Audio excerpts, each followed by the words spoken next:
Ang nakaraan. Dahil sa matandang siraulo na si Wolfgang Ragnar, nasira ang buhay ni Evelyn, naputol ang braso nito, itinakwil. Ngunit dahil sa kabutihan ni Julius Ragnar, nagawa nitong bigyan ng panibagong rason para magpatuloy sa buhay si Evelyn. Kaya lang muli na namang sinaktan ni Wolfgang si Evelyn, kaya galit na galit si Julius at gustong patayin ang Elder Dragon. Kita naman ng ating bida na gagamitin ng walang hiyang matanda ang politika para sirain si Julius, kaya nagmangkahi itong si Theo ng isang duelo para matapos ang lahat ng problema. Na ngayon ay ang ating bida ang unang lalaban. Pagpapatuloy. Sa lugar na ito ay binuksan na ang ilaw, iyon ay dahil para sa magaganap na duelo sa pagitan ng pangkat ni Julius Ragnar, laban sa matandang siraulo na si Wolfgang Ragnar. Ang ating bida ay agad nang pumunta sa gitna, naghanda, tanda na anumang sandali ay magaganap na ang unang laban nito matapos tanghaling ika-6 na tagapagmana ng angkan ng Ragnar. Ang tagapamagitan naman ay agad naring nagpatunog ng sipil nito, hudyat na maaari nang simulan ang bakbakan ng dalawa, na tiyak na magiging madyugo ito.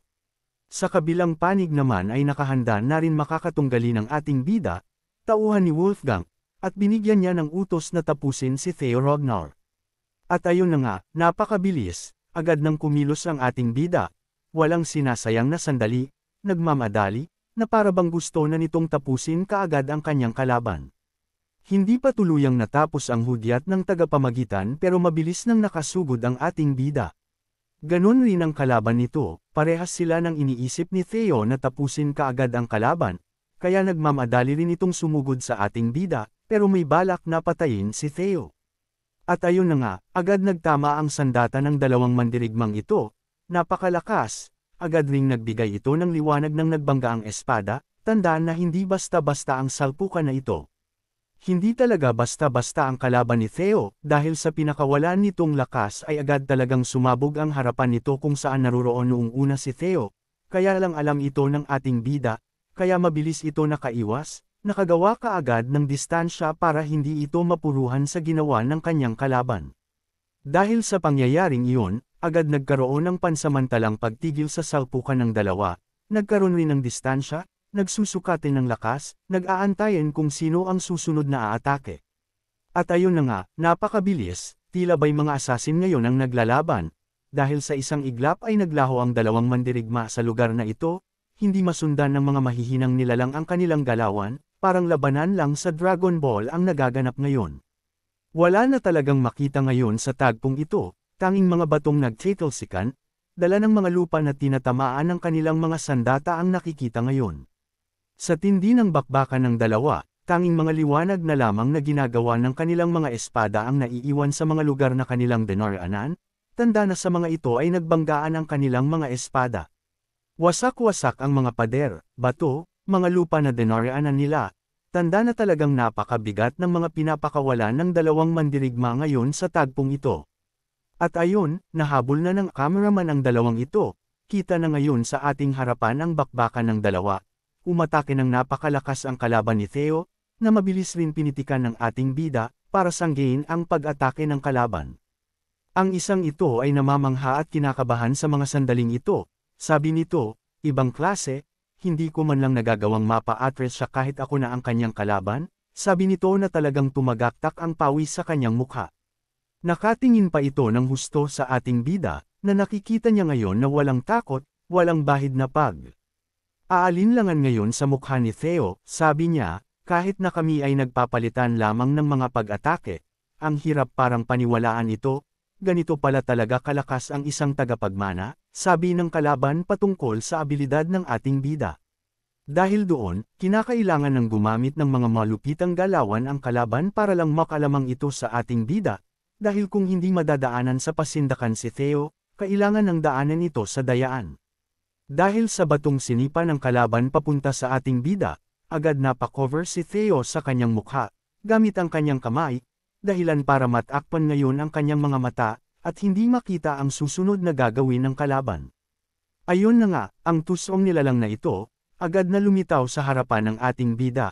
Kitang-kita ngayon ang pagnanasa nitong patayin si Theo, na hanggang sa mga sandaling ito ay nakakover pa rin ang kanyang mga mata, sabi ng kalaban, kahit gaano ka pa kalakas, kulang ka pa rin sa karanasan para lumaban, sabi nito.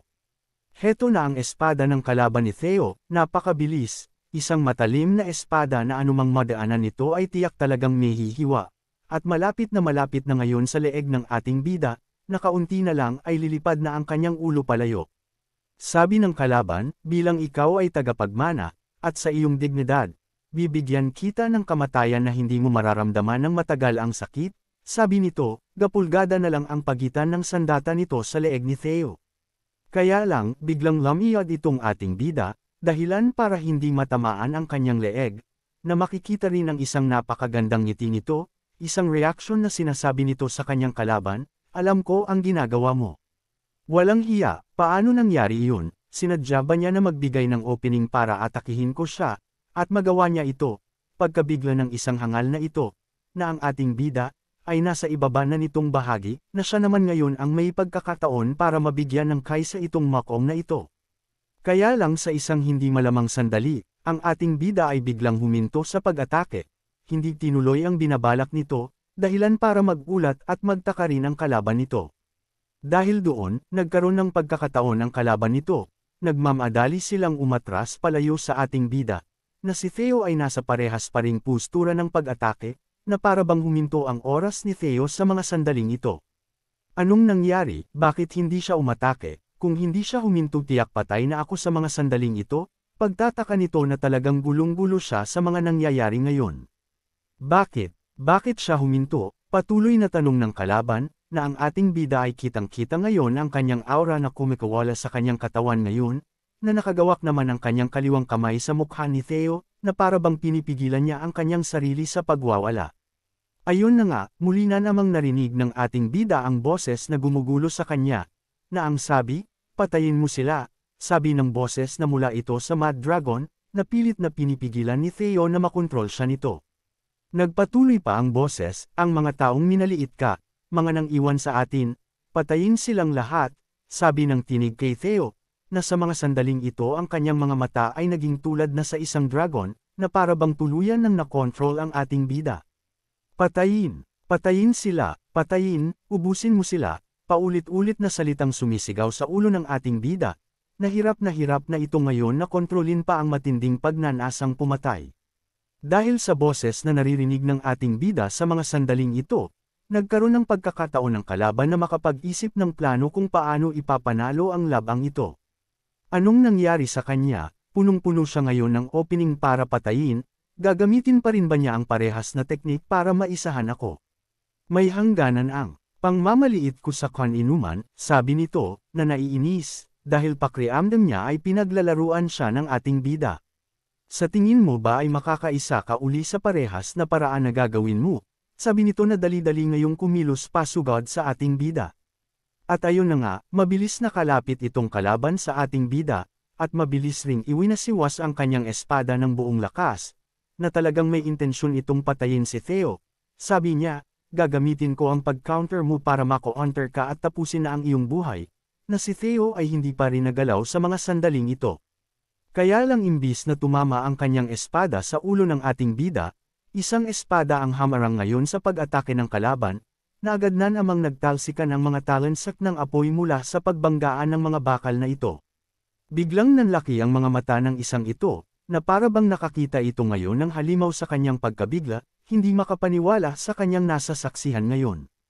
Ang mga walang humpay na salitang, tapusin, ako na ang bahala sa mga iyon, at ikaw, isarado mo ang iyong bibig, sabi ni Theo, na nakabalik sa kanyang katinuan, kaya lang ang kanyang mga mata ay mukhang hindi na ito ang dating lakas ni Theo. At ayun na nga, sa isang kumpas ng ating bida ng kanyang espada, napakaraming itim na guhit ang dumaan sa paligid, at ang katawan nitong kanyang kalaban, ay parang kinarning baboy, dahil nagkaputol-putol ngayon ang mga braso at binti nito sa ginawang pag-atake ng ating bida. Walang hiya ka, baliw ka, anong pinagsasabi mo, sabi ng kalaban ng ating bida, na hindi niya maintindihan ang mga sinasabi ni Theo. Hindi pa tapos ang ating bida ngayon, dahil mabilis sinundan ng kanyang mga mata kung saan naruroon ang kanyang target, tanda na talagang hindi ito makakatakas ng buhay mula sa mga mata ng ating bida. At ayun na nga, isa na namang malupitang pag-atake ang pinakawalan ni Theo. Napakatindi, kitang-jakite sa mukha ng kumag na ito ang panganib na kinahaharp niya ngayon. At napanganga pa ito ngayon sa pagkabigla at sakit na kanyang nararamdaman ngayon, iyon ay dahil mali siya ng pinasukang liga, dahil ang dapat niyang papatayin, ngayon ang kamakatay sa kanya. Sa tindi ng pag-atakeng iyon, hindi na makita ang kalaban sa puwersa na pinakawalan ni Theo, na para bang kinain na ito ng buhay ng lakas ng ating bida, na harap-harapang nasaksihan ito ng pinuno ng lugar na ito, at napakover rin ng kani-kanilang mga mukha at katawan ng mga manunood sa mga sandaling ito. Kahit itong si Neil Ragnar, ang Ice Queen ay napataas rin ang kanyang kaliwang kamay, na nagkusang umangat para protektahan ang sarili, tanda na talagang mapanganib ang pinakawalan ng ating bida. Bahagyang nakapormang panlaban ang babaeng ito sa tindi ng tagpong naganap, kita rin sa mukha niya na hindi niya inaasahan ang ganong klaseng pangyayari, at ang lakas na pinakita ng ating bida. Ibang klase, talagang kakaiba ang batang iyon, malakas talaga siya, sabi nito sa sarili habang nakatingin pa rin sa gitna ng laban, na ang mga mata nito ay matalim na nakatingin sa ating bida. Sabi pa ni Neil Ragnar, kahit walang mana ang pag-atakeng iyon, sino mag-akala na ganito katindi ang pinsala ng ginawa niyang pag-atake? Sabi nito, nakitang-kita talaga ang tindi ng pinsala na nagawa ng pag-atakeng iyon ng ating bida, na purong physical na lakas lamang, na nasa tabi nito ay ang katawan na nagkalasig-lasog niyang kalaban, sa unahan naman ay makikita rin na ang dulo ng puwersa ng pag-atake ni Theo ay papunta kay Neil, na mabuti na lamang ay naprotektahan niya ang kanyang sarili, kung hindi tiyak na sugatan rin siya sa tagpong ito. Ito na ngayon ang anyo ng taong ito na minaliit si Theo, hindi malam kung walang buhay o walang malay, pero kitang-kita na talagang wala ng pakinabang ang isang ito. Dahil putol-putol ang braso at binti ng isang ito, mali kasi ng piniling kampihan, mga corrupt na nilalang ang napili niyang dikitan, kaya napahamak siya ngayon. Kahit ang tagapamagitan ng laban ay nakatingin lang sa sinapit ng kalaban ni Theo, alam niya na malakas itong nakalaban ni Theo, pero sa sinapit nito, walang salitang lumabas sa kanyang bibig, kundi takot at panglalamag ang naramdaman ng kanyang katawan. At sabay sigaw nito, ang nanalo sa unang duelo ay walang iba kundi si Theo Ragnar.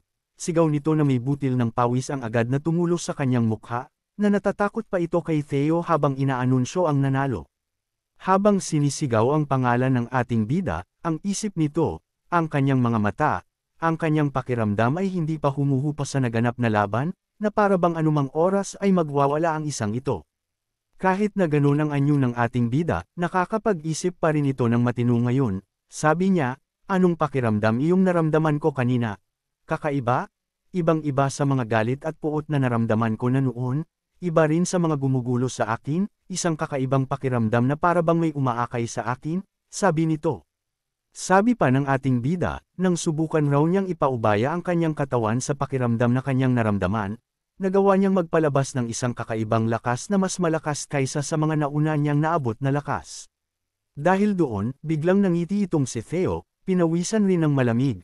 Iyon ay dahil ang ipaubaya niya ang kanyang sarili sa ganong klase ng kapangyarihan at puot na gumugulo sa kanyang isipan ay napakadelikado. Kaya lang may ibang tuwa rin nararamdaman si Theo ngayon, dahil kung magagawa raw niya na makontrol iyon, tiyak na magagawa niyang lumakas pa ng doble, kaysa sa narating niya noong nakaraan. Matapos ng tagpong iyon, naghiyawan ang mga tao, kasabay rin ng pag-anunsyo na maaari ang simulan pa ang susunod na laban sa mga sandaling ito, kaya pinatawag na sa entablado ang susunod na kalahok. Dito naman ay nagsalita si Theo, sabi nito, ang aming pangkat ay nagdeklara ng sunod-sunod na laban, kaya ako pa rin ang lalaban sa susunod na laban, paliwanag ng ating bida. Dito naman ay naasar ang matandang ito, iyon ay dahil pakiramdam niya ay iniinsulto at minamaliit siya ng ating bida, kaya sabi nito, walang hiya ka talaga, kung iyan ang gusto mo, sige. Sa susunod na laban sisiguraduhin ko nang mamamatay ka. At ayun na nga, may isang kalahok na sa pangkat ni Wolfgang Ragnar ang naglakad ngayon papunta sa harapan ni Theo, na mukhang hindi basta-basta ang isang ito. Ang isang ito ay ang tinatawag nilang Sword Mystic, ang former Dragon Gate Swordmaster, si Cage Grayson. Sabi nito, inaasahan ko ang magandang laban sa iyo, batang mula sa dugo ng mga Ragnar, sabi nito habang hawak-hawak nito ang kanyang napakilang espada. Dahil doon, ang mga ito na mga iilan sa mga nanood at kaibigan ng ating bida ay natakot at namangha sa kanilang nakita, ibang klase, ang laki ng sandata niya, kaya niyang gamitin yan nang hindi gumagamit ng mana. Pagtataka nito, "Hoy, ano na naman ang kinakatakot mo ngayon at seryoso na naman ang mukha mo?" Sabi nito, "Wala. Nag-aalala lang ako." Iyon lang sabi naman ng lalaki sa unahan, "Nag-aalala. Huwag kang mag-alala, kung hindi man manalo si Theo, tiyak na hindi siya mamamatay sa laban na iyan," sabi ng babae. Sabi naman ng isang ito, "Sa palagay ko hindi ganon ang mangyayari ngayon, hindi na ito katulad ng unang laban, maaaring mataas na ranggo ng examiner ang nilagay nilang kalaban ni Theo, para lang hindi ganon na mapahiya pag natalo, pero ngayon, isang elder na ang makakaharap niya." Pag-aalalang sabi nito, na mas delikado ngayon ang ating bida.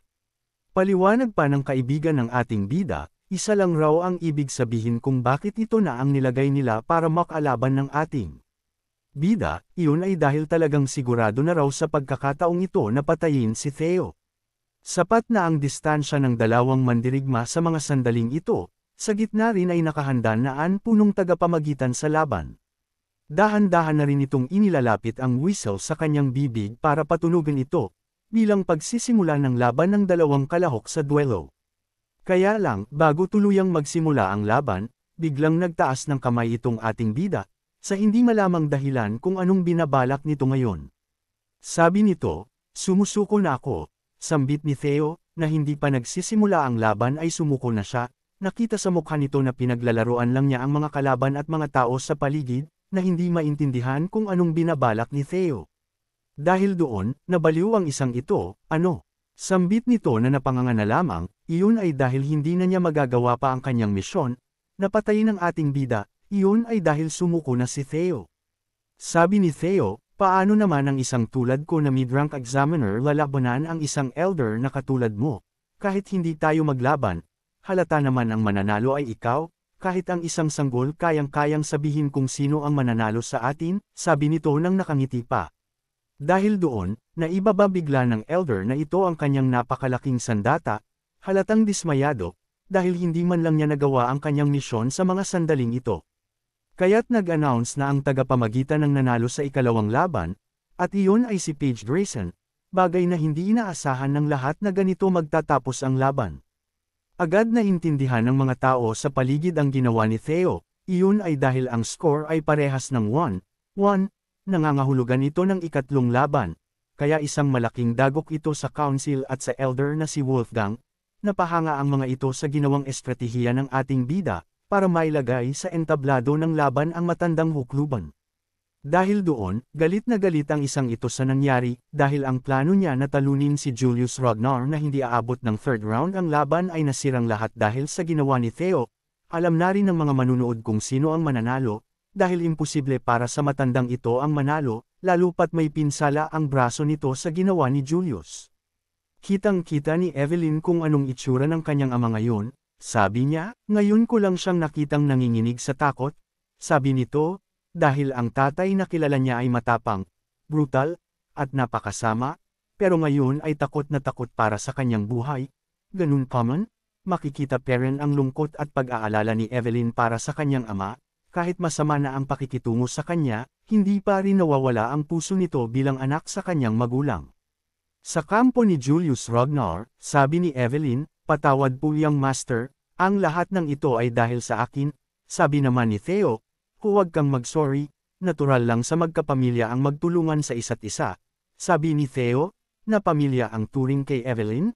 Sabi naman ni Julius, "Tama Evelyn, kaya huwag kang mag-sorry, kami na bahala, manood ka ng mabuti, gagawin ko silang mashed potato." Isang pekeng ngiti lang ang pinakita ni Evelyn ngayon. Iyon ay dahil hindi niya gusto na nauwi ang lahat sa ganitong klaseng labanan, na magkakasakitan pa dahil lang sa kanya. Naalala pa ni Evelyn ang mga panahon kung paano siya kinupkup ni Julius. "Evelyn Nereville, halika, sumama ka sa White Dragon Heavy Cavalry, talentado ka, sayang naman kung hindi mo magagamit ang galing mo," sabi nito kay Evelyn. Noong mga sandaling naputol ang braso ni Evelyn, at nag-decide ito na mag-retiro na lamang, sabi ni Julius, "Ano naman kung hindi ka na makasakay ng dragon, hindi pagre-retiro ang sagot, bumalik ka, at pagbayarin mo ang lahat ng mga gumawa ng ganyang sa iyo," sabi nito. Tanda pa nito rin kung paano siya Tinatrato ni Theo, hindi ba sabi mo gusto mong maging espada ko Evelyn? Na may mukhang masayang-masaya ang ating bida para kay Evelyn. Hindi rin mawala sa isipan ni Evelyn ang sinabi ni Theo, ang plano ko ay ang tuparin ang matagal mo ng hiling. Sabi nito, kaya talagang ang mga nilalang na ito ang nagbibigay ngayon ng kulay sa napakadilim na naging mundo ni Evelyn noon. Mahigpit ngayon ang hawak ni Evelyn sa kanyang kasuotan, sabi nito, parehas sila na pinahahalagahan ako ng sobra. At heto ako ngayon, nag-aalala, bakit ba ako nananatili sa nakaraan, at hindi magawang humakbang pasulong ngayon. Biglang tinawag ni Evelyn ang kanyang captain na si Julius, na nagulat ito kay Evelyn at asa balak nitong gawin. Si Theo naman ay nakangiti ngayon, dahil ito ang gusto niyang mangyari para malampasan ni Evelyn ang Bangbog sa kanyang buhay. Ayon na nga, inihagis ni Evelyn ang kanyang kapa, at sabi nito, ako na mismo, ang mga kamay ko na ang paputol sa koneksyon ng bangungot ko sa nakaraan, matapang na sabi nito, na siya ang lalaban ngayon sa kanyang ama. At muling nagsalita ang tagapamagitan, ang sabi, magsisimula na ang ikatlong round ng labang ito, mga mandirigmang lalaban humakbang na kayo pasulong. At ganun na nga ang ginawa nitong matandang ito, si Wolfgang Ragnar, bali ang kaliwang braso sa ginawa ni Julius Ragnar ang lalaban ngayon. Buisit, talagang dumating pa sa ikatlong round ng laban, walang hiya talaga ang bastardong tagapagmanang iyon, wala na akong mukhang ipang-cover ngayon, kahit mamatay ako rito, kahit isang braso lang ni Julius makuha ko, sabi nito sa sarili na handa na rin siyang mamatay, dahil alam niya na wala siyang laban kay Julius. Biglang nagsalita ang tagapamagitan, sabi nito, ang Korte Suprema ay pinapayagan ang request ng punong taga-depensa, magpapalit sila ng kalahok sa ikatlong round. At ayun na nga, ang babaitang ito ang lalaban ngayon, si Evelyn Nereville, ang haharap sa kanyang ama, upang tapusin na ang matagal ng bangungot na gumugulo sa kanya ngayon. Nang makita ng matandang ito kung sino makakalaban niya ay natawa na lang ito, hahaha. Walang hiya, kung sinuswerte ka nga naman, mga bobo ba sila, ang kabubuhan ni Luluger yan, talagang sagad sa kabobohan itong si Julius, anong susunod mong gagawin, magmamakaawa ka sa akin na buhayin ka. Agad na inilabas na ni Evelyn ang kanyang matulis at manipis na sandata, isang rapier, tanda na talagang handa na ito, buo na ang kayang loob na kalabanin ang nagpahirap sa kanyang buhay. Sabi nito, walang ibang magmamakaawa sa mga sandaling ito kundi ikaw, sabi ni Evelyn, na parang isang rosas ang anyo nito ngayon. Dito na magtatapos ang kasamaan mo ama, sabi nitong si Evelyn, na hindi na natakot banggitin ang bagay na matagal nang tinatago ng kanyang ama. Dahil doon, ninas ang isang ito, iyon ay dahil, ang salitang binanggit ni Evelyn ay matagal na panahon niyang pinilit na itago, at mahigpit na binalaan na huwag itong lalabas sa bibig ni Evelyn. Magagawa na kayang makapaghiganti ni Evelyn sa kanyang ama na Pacboy, magagawa kaya niyang pagbayarin ito sa lahat ng kasamaan ni Wolfgang sa kanya. Abangan! Kung nagustuhan po ninyo ang aking recap, huwag sana ninyong kalimutan ang mag-like o mag-comment, maraming salamat.